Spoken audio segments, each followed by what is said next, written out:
ಶ್ರೀ ಮಾತ್ರೆಯೇ ನಮಃ. ಶ್ರೀ ಮಹಾಗಣಾಧಿಪತಿಯೇ ನಮಃ. ಎಲ್ಲರಿಗೂ ಶುಭಾಶಯಗಳು. ಇಂದು ಮಂಗಳವಾರ ಆಗಸ್ಟ್ 11. ಇಂದು ರಾತ್ರಿ ನಿಮ್ಮ ಜೀವನದಲ್ಲಿ ಅದ್ಭುತವಾದ ನಂಬಲಾಗದ ಬದಲಾವಣೆ ಸಂಭವಿಸುತ್ತದೆ ಎಂದರೆ ನೀವು ನಂಬುತ್ತೀರಾ? ಹಲವು ವರ್ಷಗಳಿಂದ ನಿಮ್ಮ ಮನೆಯನ್ನು ಕಾಡುತ್ತಿದ್ದ ನಕಾರಾತ್ಮಕ ಶಕ್ತಿಗಳು ಅಥವಾ ದುಷ್ಟ ಶಕ್ತಿಗಳು ಅಥವಾ ದುಷ್ಟ ಜನರು ಇಂದು ಸಂಪೂರ್ಣವಾಗಿ ದೂರವಾಗುತ್ತಾರೆ. ಇಂದು ರಾತ್ರಿ ಕೆಲವು ಗಂಟೆಗಳ ನಂತರ ನಿಮ್ಮ ಮನೆಯಲ್ಲಿ, ನಿಮ್ಮ ದೇಹ ಮತ್ತು ಶಕ್ತಿಯಲ್ಲಿ ಸಂಭವಿಸುವ ನಿರೀಕ್ಷಿತ ಬದಲಾವಣೆಗಳು ಯಾವುವು? ಇದು ಏಕೆ ನಡೆಯುತ್ತಿದೆ? ನಿಮ್ಮ ಮನೆಯಲ್ಲಿ ಮಾನಸಿಕ ಶಾಂತಿ ಏಕೆ ಇಲ್ಲ? ಅದು ಮಾಯವಾಗುತ್ತದೆ. ಪ್ರತಿಯೊಂದು ಸಣ್ಣ ವಿಷಯಕ್ಕೂ ಜಗಳಗಳು ನಡೆಯುತ್ತಿದ್ದವು. ನೀವು ಪ್ರತಿ ಪದದಲ್ಲೂ ಅನಗತ್ಯವಾಗಿ ವಿರುದ್ಧವಾಗಿ ಮಾತನಾಡಿದ್ದೀರಿ. ನೀವು ನಷ್ಟಗಳು, ತೊಂದರೆಗಳು ಮತ್ತು ಸಮಸ್ಯೆಗಳನ್ನು ಸಂಪೂರ್ಣವಾಗಿ ಎದುರಿಸಿದ್ದೀರಿ ಮತ್ತು ಇಂದು ನೀವು ಅನಾರೋಗ್ಯದಿಂದಾಗಿ ಗಂಭೀರ ತೊಂದರೆಗಳನ್ನು ಅನುಭವಿಸುತ್ತಿದ್ದೀರಿ. ಆದರೆ ರಾತ್ರಿ 8 ಗಂಟೆಯ ನಂತರ ಒಂದು ದೊಡ್ಡ ಯೋಗ ಸೇನಾಪಡೆ, ದೈವಿಕ ರಕ್ಷಣಾತ್ಮಕ ಗುರಾಣಿ ನಿಮ್ಮ ಮನೆಗೆ ಪ್ರವೇಶಿಸಿ ನಿಮ್ಮ ಒಂಟಿತನವನ್ನು ಪ್ರವೇಶಿಸುತ್ತದೆ. ಈ ಎಲ್ಲ ವಿಷಯಗಳನ್ನು ನೀವು ತಿಳಿದಿದ್ದರೆ ನೀವು ನಿಜವಾಗಿಯೂ ಆಶ್ಚರ್ಯಚಕಿತರಾಗಿರುವಿರಿ. ಇಂದು ಈ ವಿಡಿಯೋದಲ್ಲಿ ಈ ರಾಶಿಯವರು ತಮ್ಮ ಜಾತಕದಲ್ಲಿನ ಅದ್ಭುತ ವಿಕಸನ ಮತ್ತು ಅದರ ಇಂದಿನ ಆಂತರಿಕ ಅರ್ಥವನ್ನು ನಾನು ಕನ್ನಡದಲ್ಲಿ ವಿವರವಾಗಿ ವಿಶ್ಲೇಷಿಸುತ್ತೇನೆ. ಆದ್ದರಿಂದ ನೀವು ಈ ವಿಡಿಯೋವನ್ನು ಯಾವುದೇ ಡಿಸ್ಟರ್ಬೆನ್ಸ್ ಇಲ್ಲದೆ ಕೊನೆಯವರೆಗೂ ನೋಡುತ್ತೀರಿ ಎಂದು ನಾನು ಭಾವಿಸುತ್ತೇನೆ. ಈಗ ನಾವು ವಿಡಿಯೋಗೆ ಹೋಗೋಣ. ವೃಶ್ಚಿಕ ರಾಶಿಯು ಜ್ಯೋತಿಷ್ಯದಲ್ಲಿ 8ನೇ ರಾಶಿಚಕ್ರ ಚಿಹ್ನೆಯಾಗಿದೆ. ಇದರ ಆಕಾಶ ಮಂಟಪವು ಚೇಳಿನ ಆಕಾರದಲ್ಲಿದೆ. ವಿಶಾಖ ನಕ್ಷತ್ರದ ಕೊನೆಯ ಪಾದ, ಅನುರಾಧ ಮತ್ತು ಜ್ಯೇಷ್ಠ ನಕ್ಷತ್ರಗಳ ಎಲ್ಲ 4 ಪಾದಗಳು ಈ ರಾಶಿಯಲ್ಲಿವೆ. ಈ ರಾಶಿಯ ಅಧಿಪತಿ ಸಾಹಸ ಮತ್ತು ರಹಸ್ಯದ ಅಧಿಪತಿಯಾದ ಕುಜ ಮೀನ್ಸ್ ಮಂಗಳ. ಇದು ಜಲ ಅಂಶದ ಸಂಕೇತವಾಗಿದೆ. ತೀವ್ರವಾದ ಭಾವನೆಗಳು, ರಹಸ್ಯವಾದ ಆಲೋಚನೆಗಳು, ಸಂಶೋಧನಾ ಮನೋಭಾವ, ದೃಢ ಸಂಕಲ್ಪ ಮತ್ತು ಆಳವಾದ ಅಂತರ್ಜ್ಞಾನ ಈ ರಾಶಿಯ ವಿಶೇಷತೆಯಾಗಿದೆ. ನೀವು ಇದನ್ನು ಗಮನಿಸಬೇಕು. ವಾಸ್ತವವಾಗಿ ಆಗಸ್ಟ್ 11ರಂದು ರಾತ್ರಿ 11 ಗಂಟೆಯ ನಂತರ ನಿಮ್ಮ ಮನಸ್ಸಿನಲ್ಲಿ ಹೊಸ ಉತ್ಸಾಹ ಮತ್ತು ಹೊಸ ಧೈರ್ಯವನ್ನು ಅನುಭವಿಸುವಿರಿ. ಆಗಲೂ ನಿಮ್ಮನ್ನು ತಡೆಹಿಡಿಯುತ್ತಿರುವ ಆಲೋಚನೆಗಳು ಕಡಿಮೆಯಾಗುತ್ತವೆ ಮತ್ತು ನಾನು ಮುಂದೆ ಸಾಗಬೇಕು ಎಂಬಂತಹ ದುರ್ಬಲ ಕ್ಷಣದಿಂದ ಬಲವಾದ ಇಚ್ಛಾಶಕ್ತಿಯ ಸಾಧ್ಯತೆ ಇದೆ. ಅನೇಕ ಜನರು ಇದನ್ನು ಹೊಸ ಶಕ್ತಿ ಎಂದು ಭಾವಿಸುತ್ತಾರೆ. ಸಾಮಾನ್ಯವಾಗಿ ಸ್ವಭಾವತಃ ಆಳವಾಗಿರುವವರು ಸಹ ಪ್ರತಿಕೂಲ ಪರಿಸ್ಥಿತಿಗಳು ದೀರ್ಘಕಾಲದವರೆಗೆ ಮುಂದುವರೆದರೆ ಅವುಗಳ ಪ್ರಭಾವವು ಮನಸ್ಸಿನ ಮೇಲೆ ಅನುಭವಿಸುತ್ತದೆ ಮತ್ತು ಇಂದು ಆ ನಕಾರಾತ್ಮಕ ಪರಿಣಾಮಗಳು ನಿಧಾನವಾಗಿ ಕಡಿಮೆಯಾಗುತ್ತವೆ ಮತ್ತು ಹೊಸ ಭರವಸೆ ಮತ್ತು ಆತ್ಮವಿಶ್ವಾಸ ಹೆಚ್ಚಾಗುತ್ತದೆ. ನನ್ನ ಸ್ನೇಹಿತರೆ, ಈ ರಾಶಿಯವರು ಸಮಾಜದಲ್ಲಿರುವ ಎಲ್ಲರಿಗಿಂತ ಬಹಳ ಭಿನ್ನರು. ಅವರು ಮೌನ ಮತ್ತು ವಿಶ್ಲೇಷಣಾತ್ಮಕರು. ಅವರು ಹೊರಗೆ ತುಂಬ ಶಾಂತವಾಗಿ ಕಾಣುತ್ತಾರೆ, ಆದರೆ ಅವರ ಮನಸ್ಸುಗಳು ನಿರಂತರವಾಗಿ ಆಲೋಚನೆಗಳು ಮತ್ತು ವಿಶ್ಲೇಷಣೆಗಳೊಂದಿಗೆ ತಿರುಗುತ್ತಿರುತ್ತವೆ. ಅದೇ ರೀತಿ ಆಧ್ಯಾತ್ಮಿಕ ಮತ್ತು ನಿಗೂಢ ಜ್ಞಾನವು ಕಣ್ಣಿಗೆ ಗೋಚರಿಸುತ್ತದೆ. ಅವರು ಯಾವುದನ್ನು ಕುರುಡಾಗಿ ನಂಬುವುದಿಲ್ಲ. ಎಲ್ಲದರ ಹಿಂದೆಯೂ ಒಂದು ರಹಸ್ಯವಿದೆ. ಅವರು ಯಾವಾಗಲೂ ಆಂತರಿಕ ಆತ್ಮ ಮತ್ತು ವಿಧಿ ಇದೆ ಎಂದು ಭಾವಿಸುತ್ತಾರೆ, ಆದರೆ ಕೊನೆಯಲ್ಲಿ ಅವರಿಗೆ ಆಧ್ಯಾತ್ಮಿಕ ರಹಸ್ಯಗಳ ಮೇಲೆ ಅಪಾರ ಶಕ್ತಿ ಇರುತ್ತದೆ. ಕೆಲವು ಜನರು ಹಿಂದೆ ಸ್ವಲ್ಪವೂ ನಂಬದಿದ್ದರೂ ಈಗ ನಂಬಲೇಬೇಕು.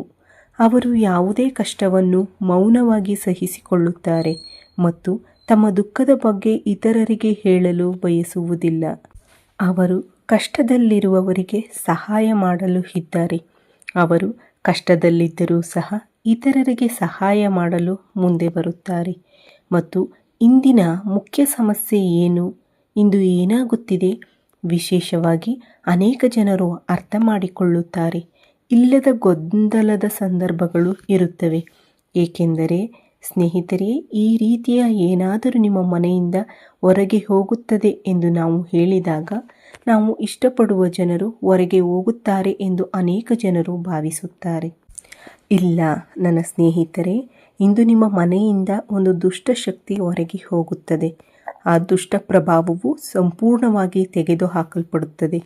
ಆದ್ದರಿಂದ ನಿಮ್ಮ ರಾಶಿಯ ಮೇಲೆ ಮಂಗಳ ಮತ್ತು ಮಂಗಳನ ಕ್ಷೇತ್ರಗಳ ಅಧಿಪತಿಗಳ ಅತ್ಯಂತ ಶಕ್ತಿಶಾಲಿ ಗಮನ, ಅದು ಶನಿಯ ಅಧಿಪತಿ, ಇಂದಿನ ನಕಾರಾತ್ಮಕತೆಗೆ ನಿಜವಾದ ಕಾರಣವಾಗಿದೆ.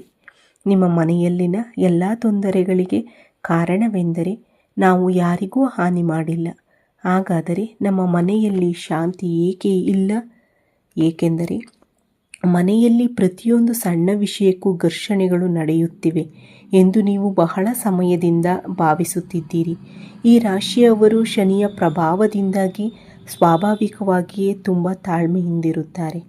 ಅಲ್ಲದೆ ಈ ಮನೆಯ ವಾತಾವರಣವನ್ನು ತಲುಪಿರುವ ಎಲ್ಲ ನಕಾರಾತ್ಮಕ ಅಲೆಗಳು ನಿಮ್ಮ ಮನೆಯಲ್ಲಿ ಲಕ್ಷ್ಮೀದೇವಿಯ ಕೃಪೆಯನ್ನು, ಮಾನವ ದೃಷ್ಟಿ ಅಥವಾ ನಕಾರಾತ್ಮಕ ಶಕ್ತಿಗಳ ವಿರುದ್ಧ ತಡೆಯುತ್ತಿವೆ. ಮತ್ತು ಕೆಲವೊಮ್ಮೆ ಮನೆಯಲ್ಲಿ ಒಂದು ರೀತಿಯ ಭಾರವಿರುತ್ತದೆ. ನಾವು ಮಲಗಿದಾಗ ನಮ್ಮ ದೇಹವು ಭಾರವಾಗಿರುತ್ತದೆ. ಕೆಲವೊಮ್ಮೆ ನಮಗೆ ಹುಚ್ಚು ಕನಸುಗಳು ಬೀಳುತ್ತವೆ. ನಮ್ಮ ದೇಹ ಅಥವಾ ಕೈಯಲ್ಲಿ ಹಣ ಭಾರವಾಗಿರುತ್ತದೆ. ಸ್ಥಿರತೆಯ ಕೊರತೆಯು ದುಷ್ಟಶಕ್ತಿಗಳ ಪರಿಣಾಮವಲ್ಲ ಎಂಬುದನ್ನು ನೀವು ಗಮನಿಸಬೇಕು. ಮತ್ತು ಇಂದು ರಾತ್ರಿ ನಿಖರವಾಗಿ 8 ಗಂಟೆಯ ನಂತರ ಅಂತಹ ಒಂದು ಘಟನೆ ಸಂಭವಿಸುತ್ತದೆ. ಇಂತಹ ಸಮಯದಲ್ಲಿ ಇಂದಿನ ಗ್ರಹ ಸ್ಥಾನಗಳು ಅದ್ಭುತವಾಗಿವೆ. ಆಕಾಶ ಮತ್ತು ಆಧ್ಯಾತ್ಮಿಕ ಶಕ್ತಿಗಳು ಸಹ ಪ್ರವೇಶಿಸಲಿವೆ. ಮತ್ತು ಮಂಗಳವಾರ ಮಂಗಳ ಮತ್ತು ವೀರಭದ್ರ ಸ್ವಾಮಿ ಮತ್ತು ಸುಬ್ರಹ್ಮಣ್ಯೇಶ್ವರ ಸ್ವಾಮಿಯ ಕ್ಷೇತ್ರ ಆಡಳಿತಗಾರರಿಗೆ ಸಂಬಂಧಿಸಿದ ದಿನವಾಗಿರುವುದರಿಂದ ಇಂದು ರಾತ್ರಿ 8 ಗಂಟೆಯ ನಂತರ ನಿಮ್ಮ ಮನೆಯನ್ನು ಹಲವು ವರ್ಷಗಳಿಂದ ಸುತ್ತುವರೆದಿರುವ ನಕಾರಾತ್ಮಕ ಶಕ್ತಿ ಅಥವಾ ದುಷ್ಟಶಕ್ತಿ ಶಾಶ್ವತವಾಗಿ ಹೊರಹೋಗುತ್ತದೆ. ಆ ಸಮಯದಲ್ಲಿ ನಿಮ್ಮ ಮನೆಯ ವಾತಾವರಣವು ಒಂದು ರೀತಿಯ ಅಪರಿಚಿತ ಶಾಂತತೆಯಿಂದ ತುಂಬಿರುತ್ತದೆ ಮತ್ತು ನೀವು ಅದನ್ನು ನಿಮ್ಮ ಪೂರ್ಣ ಹೃದಯದಿಂದ ನೋಡುತ್ತೀರಿ. ಮತ್ತು ದೈವಿಕ ಶಕ್ತಿಯು ನಿಮ್ಮನ್ನು ಹೇಗೆ ಪ್ರವೇಶಿಸುತ್ತದೆ ಅಂದರೆ, ಇಂದು ರಾತ್ರಿ 8 ಗಂಟೆಗಳ ನಂತರ ನೀವು ಅಭೂತಪೂರ್ವ ಬದಲಾವಣೆಗಳನ್ನು ಅನುಭವಿಸುವಿರಿ.